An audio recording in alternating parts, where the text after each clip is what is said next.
इंसान की जान निकल जाए तो वो जिंदा नहीं रहता, जिस इंसान की जान निकल जाए तो वो जिंदा नहीं रहता, और जिस इंसान से एहसास निकल जाए तो फिर वो इंसान नहीं रहता।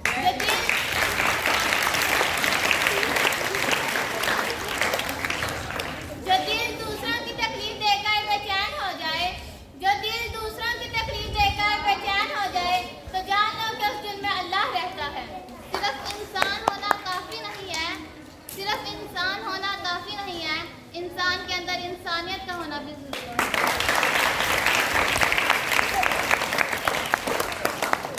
तुम वो मांगते हो जो तुम्हें अच्छा नजर आता है, तुम वो मांगते हो जो तुम्हें अच्छा नजर आता है, मगर अल्लाह वो देता है जो तुम्हारे लिए अच्छा होता है।